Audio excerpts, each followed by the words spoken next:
Gracias, Manolo. Muchísimas gracias por esta invitación. Es un honor para mí conversar y participar en este curso de Alba Movimientos y de Tricontinental, ese nombre que nos sugiere tantas evocaciones, ¿no? Surgido también un poco o enlazado un poco con la historia de nuestro país. Yo quiero proponerles o comentarles algunas ideas que no están todavía suficientemente elaboradas. De hecho, creo que es una de las primeras veces que las voy a compartir, pero parte de una reflexión sobre la batalla comunicacional que ha vivido Cuba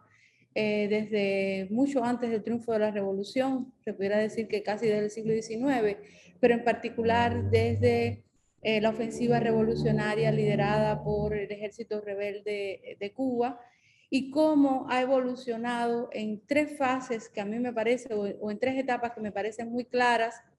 Y bueno, quiero compartir con ustedes algunas de estas ideas para ver un poco el contexto de la Revolución Cubana dentro de la batalla comunicacional antiimperialista que desembarca en las situaciones que vemos estos días y que tan magistralmente ha descrito Pedro, que más bien Pedro propone casi una metodología para interpretar estos fenómenos de la comunicación en América Latina en estos momentos, ¿no? Yo creo que en Cuba hemos visto o hemos transitado desde el triunfo de la revolución y un poco antes hasta acá por tres fases,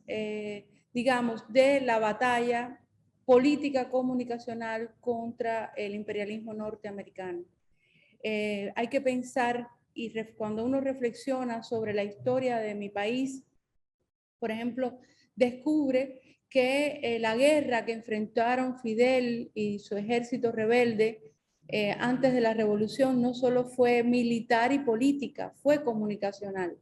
Quien piensa, por ejemplo, quien ve las primeras imágenes, aquella famosa entrevista de Heber Matthew a Fidel en la Sierra Maestra, que fue una gran estrategia comunicacional para demostrar no solo que Fidel estaba vivo, sino que había un ejército que lo acompañaba. Y cuando uno repasa los detalles de esa entrevista y de cómo se organizó, descubre cosas tan tremendas como había muy pocos uniformes realmente que no estuviesen rotos, que estuviesen presentables para una fotografía, y cómo pasaban por detrás de la cámara los mismos y otros soldados con los mismos uniformes para dar la impresión de cómo estaban todos vestidos, cómo estaba. Y en realidad era un ejército de descalzos, pero fue una construcción que tenía que ver o estaba pensada también en lo simbólico. Yo creo que en la primera gran fase de la batalla comunicacional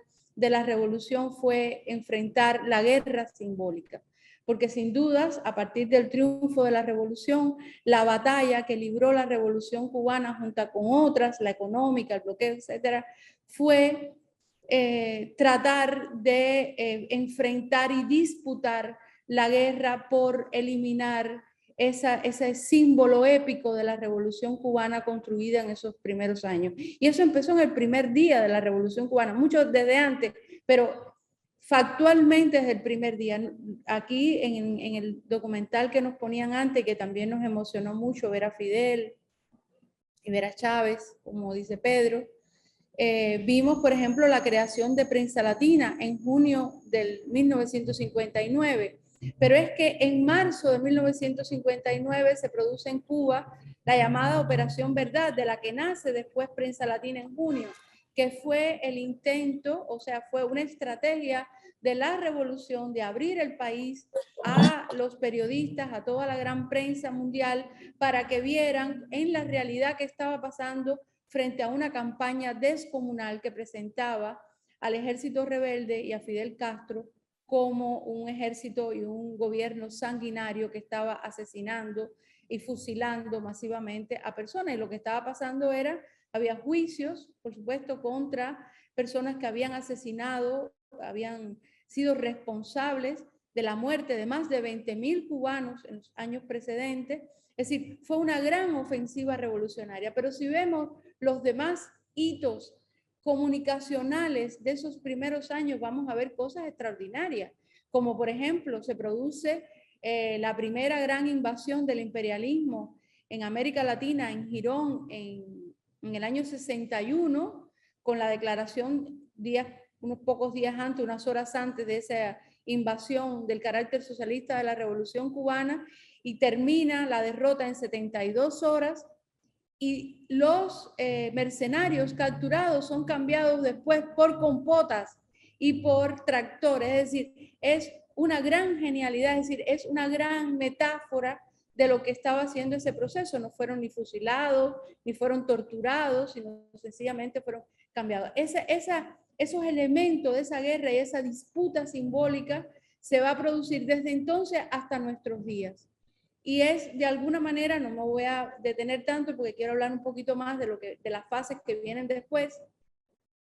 que vamos a estar viendo hasta este momento, es esa disputa por ese imaginario simbólico de la Revolución Cubana, la guerra en Angola, que fue, o sea, que tuvo toda esa estela y que impactó. Yo recuerdo, por ejemplo, haber estado haber participado en las conversaciones como periodista, por supuesto, cubriendo las conversaciones de Cuba y Estados Unidos cuando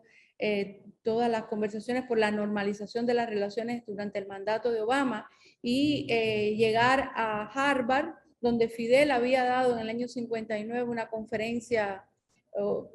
había tenido un encuentro allí con los estudiantes, y me acerqué a unas personas que estaban allí tomando el fresco en la plaza de la universidad, y cuando supieron que yo era de Cuba, lo primero que me hablaron fue de Angola, de Mandela. O sea, incluso en medio de un ambiente muy tóxico contra la Revolución Cubana y de audiencias que han sido rehenes de toda esta satanización del proceso, las personas recordaban allí la participación de Cuba en esa guerra, y la participación de Cuba sobre todo en la decisión de esa guerra con el fin de la apartheid y por supuesto la liberación de Mandela, cosa que agradeció el propio Mandela en la revolución. Es decir, esa guerra simbólica es muy clara. En todos estos años podemos ver miles de ejemplos.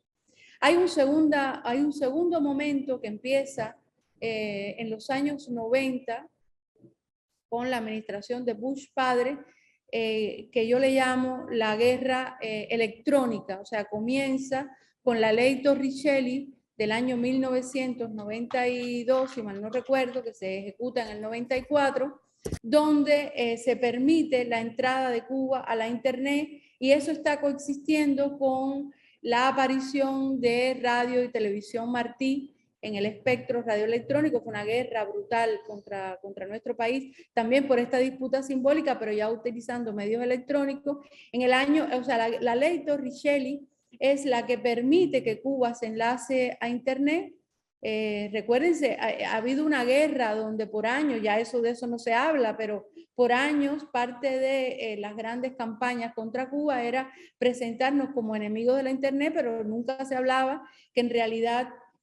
Cuba entra tardíamente a esta red debido a una decisión del gobierno norteamericano, que además decide en esa cláusula que todavía está vigente, y que es lo que impide, por ejemplo, que yo misma he tenido que entrar por una VPN a Zoom porque está bloqueada para Cuba, como están bloqueados decenas, centenares de servicios que son gratuitos, incluso para ciudadanos de países que están en la lista de enemigos de los Estados Unidos y en la lista de países patrocinadores del terrorismo. Y entonces esta ley Torricelli, por ejemplo, permite el acceso, la conexión a la red para obtener información, pero impide cualquier posibilidad de que Cuba pueda obtener ingresos o acceso a información que sirva para el desarrollo de las vacunas o de cualquier desarrollo científico del país. Está vigente hasta hoy. Las historias de los científicos cubanos, desarrolladores de las vacunas contra la COVID, que son 5 y que han sido aplicadas con muchísimo éxito en el país, incluso en la población pediátrica, sobre cómo ellos acceden a las bases de datos que tiene acceso hoy cualquier investigador en el mundo son épicas y no se han contado. Esta fase de la guerra electrónica tiene características muy particulares que generan no solo esa guerra, sino también esa disputa por el escenario. No solo se impiden estos accesos, sino que se impide cualquier posibilidad de que Cuba pueda tener tecnología como computadoras y cualquier otro soporte informático que tiene que adquirirlos en poblaciones muy extensas, muy lejanas, perdón, y que genera toda una tensión también económica para el país y de desarrollo para el país, sino que se da en un contexto muy interesante. O sea, estamos accediendo, la primera conexión de Cuba a Internet, a la red internacional, se produce en el año 1996. Pero en el año 98 ya se crea, por ejemplo, la red Infomet, que es una red que con una conexión en todo el país idéntica a la que tenía un hotel en Miami, se conectan más de 100.000 médicos en el país, creando incluso nuevas tecnologías para propiciar la socialización del acceso a la información y a los desarrollos científicos. Es decir, se compraba un acceso a una base de datos, se descargaba y se ponía para el uso común. Pero también se produce un programa realmente único en el mundo, no porque lo digamos nosotros, hay estudios de norteamericanos y de especialistas norteamericanos que ya en los años 90 están diciendo que Cuba tiene la mayor y más importante red de infocentros locales de América Latina, con los Joven Club de Computación que llegaban a todos los municipios del país. Eran una especie de infocentro que no solo daban acceso a Internet, sino que propiciaban también la capacitación de las personas, cualquiera que estos hayan sido. Más de 1 millón de cubanos se han graduado de distintas especialidades. Cuando digo cubanos, son el abuelo del barrio, el niño que está estudiando en estos infocentros locales. La red Infomet se desarrolla los proyectos de una extraordinaria universidad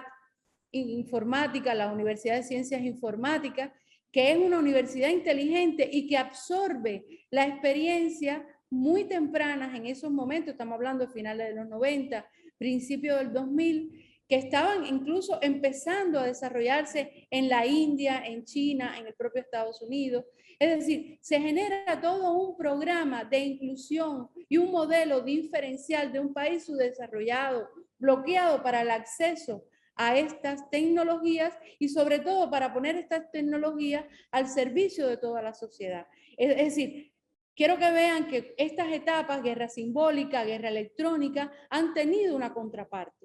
contraparte que ha ayudado, o sea, que generó estos mecanismos de defensa y de desarrollo del país en estas circunstancias. Bien, compañeros, esto generó una actitud absolutamente defensiva del gobierno de los Estados Unidos. Nosotros que hemos seguido estos temas un poco bastante puntillosamente desde esos años y lo vivimos un poco desde dentro, recordamos que el primer país del mundo acusados de ciberterrorismo fue Cuba en el año 2001, cuando Cuba, como les dije, en esos momentos tenía una conexión a Internet para toda la isla con estos recursos socializados, igual que la de un hotel en Miami o de menos que una universidad en Estados Unidos en ese momento. Es decir, no tenía ninguna lógica, nosotros no teníamos ninguna capacidad para guerra cibernética. Y sin embargo, estamos hablando, todavía no ha ocurrido las Torres Gemelas, estamos hablando de febrero del 2001. La única explicación que tienen los investigadores que se han acercado a esto, que no logran entender por qué Cuba es el primer país ciberterrorista, o sea, acusado de ciberterrorismo en la historia, es una actitud defensiva de los halcones norteamericanos para tratar de frenar eso que veían como un enorme peligro para Cuba. Entonces, estamos viviendo toda esa etapa. Además, ya en el año 2003 cambia un poco esta correlación. Estamos en el momento de la guerra en Irak, estamos en el momento de una guerra comunicacional feroz contra Cuba, con marchas en Miami pidiendo la intervención primero en Irak y en Cuba después, que no se vio en ninguna otra parte del planeta. O sea, en una ciudad pidiendo que primero invadan a Irak y después a otro territorio. Y el país pasa, digamos, que a una situación, digamos, más defensiva. En esos momentos ellos pasan entonces a la ofensiva y es muy interesante que en el programa para la democracia de Bush del año 2003 ya empieza entonces a organizarse todo un sistema para, de manera clandestina o abierta o como fuera, crear redes internas que disputen en esta guerra electrónica el territorio, el sentido común en el país. Aparecen proyectos como el de Alan Gross, que fue una red pagada por estos programas clandestinos contra Cuba, que son multimillonarios. Aparecen los programas públicos de más de 20 millones de dólares mensuales del Departamento de Estado para la intervención en el espacio público del país, y van empezando a partir de ese momento a encaminar todos los recursos para la subversión o el llamado cambio de régimen, de la entrega a organizaciones contrarrevolucionarias fabricadas básicamente de Estados Unidos sin ninguna fuerza, pero que sirven para la retórica de la violación de Cuba a los derechos humanos, o sea, para la guerra simbólica, hacia el escenario digital. Y es lo que vimos entonces a partir de ese momento hasta la administración de Obama, que no cambió, sino que todo lo contrario, ahí privilegió la creación de un sistema de medios privados que emergen en ese momento y que también dialoga con una circunstancia en Cuba de debilidad, de comienzo de ciertos elementos de debilidad del sistema de comunicación del país, del sistema público, que todavía no se acaba de adaptar a la transición al escenario de la convergencia mediática. Y a partir de la administración de Trump en el año 2007, ahí pasamos a otra fase, que yo le llamo la guerra de redes. Ahí comienza la importación hacia el escenario digital cubano de las metodologías, las técnicas y las estrategias utilizadas por la campaña de Donald Trump, que como ustedes saben, del 2016, que como ustedes saben se llama la campaña permanente porque el equipo comunicacional nunca se desactivó, o sea, se preparó entonces para la reelección en el 2020 y que se trasladan todas esas metodologías al escenario digital, particularmente de la Florida, y ahí vemos la aparición de un sistema, un clúster de medios digitales o de sitios digitales chatarras, casi todos con Cuba en el nombre de la raíz del dominio, anclados, o sea, como una especie de brazo ejecutor de una campañas muy tóxicas y que empiezan a gestionar desde las redes sociales, particularmente de Facebook, la gran segmentación de las audiencias cubanas que ya se está incorporando masivamente a la Internet. Y es lo que estamos viendo ahora, que es la guerra simbólica, la guerra electrónica y la conjunción de las metodologías creadas por Obama durante su administración, que fortaleció el sistema de medios privados, una artillería muy potente con determinadas características hacia Cuba, junto con estas guerrillas digitales y esta guerra digital muy tóxica, muy perversa, que en 2 años ha realmente erosionado el capital simbólico de la Revolución Cubana, o ha intentado erosionar el capital simbólico de la Revolución Cubana, y que tiene detrás metodologías científicas de disputa del espacio público, de campañas quirúrgicas contra determinados sectores, de campañas contra un solo individuo, el presidente Díaz-Canel, que es una cosa absolutamente feroz y que tiene también una capacidad de adecuarse a las tácticas. Por ejemplo, lo que hablaba Pedro, lo que pasó en 27 de noviembre del 2020 a el 15 de noviembre del 21, en el medio con este proceso emergente el 11 de julio, de alguna manera la expresión de todas estas redes era sobre las plataformas de manera superficial, es decir, Facebook sobre todo tuvo un papel muy importante. Hay un artículo extraordinario de Meet the Press donde habla, que se insertó dentro de los grupos de Facebook donde se estaba generando, se estaba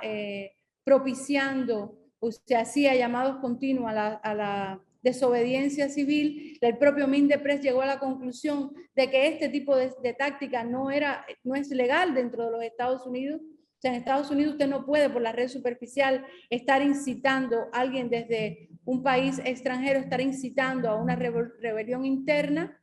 que no tiene nada que ver con lo que pasó en el Capitolio. Estamos hablando de personas que están fuera del territorio nacional. Ni siquiera tiene que ver con las acusaciones que le hacen a Rusia de su supuesta intervención en las elecciones en el 2016 en Estados Unidos, sino este ejército de individuos militantes de todos estos procesos, algunos incorporados orgánicamente, otros pagados para dirigir estos procesos. Y bueno, hemos visto que a partir del 15 de noviembre han pasado hacia otra táctica. Lo que estamos viendo ahora son guerras de guerrilla que están acosando a personalidades públicas, actores, activistas sociales, espacios, plataformas donde se generan accesos, o sea, por ejemplo, como TripAdvisor para viajes a hoteles a Cuba. Es decir, es guerrillas digitales, incluso utilizando la internet profunda y algunos espacios de la ultraderecha norteamericana como GERD, desde donde se están organizando. Entonces, digamos, este es el escenario, muy rápidamente, no me quiero pasar del tiempo, Queda un minuto, que hemos visto. Sí, yo quiero ya pasar al tema de qué hacer un poco. En lo que estamos nosotros ahora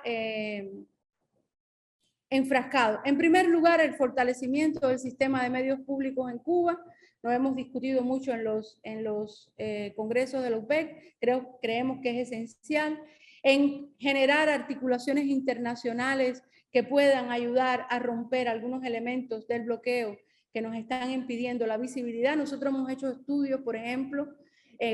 con Instagram, una nota publicada en Instagram desde Cuba, en una cuenta cualquiera, tiene 50% menos rendimiento que esa misma nota publicada en Instagram o esa fotografía fuera del país. Es decir, evidentemente hay algoritmos que con la complicidad de las plataformas están limitando nuestra expresión en la red. Necesitamos también pasar a ofensivas en redes organizadas con la cultura de Internet y sobre todo necesitamos mucha ciencia y también algunos procesos que vayan generándose en América Latina que fortalezcan la soberanía en estas redes. Entonces era lo que quería compartir. Muchísimas gracias. Discúlpenme un poco no sé si fue un poco incoherente o dispersa en la presentación, pero era lo que quería compartir con ustedes. Muchísimas gracias.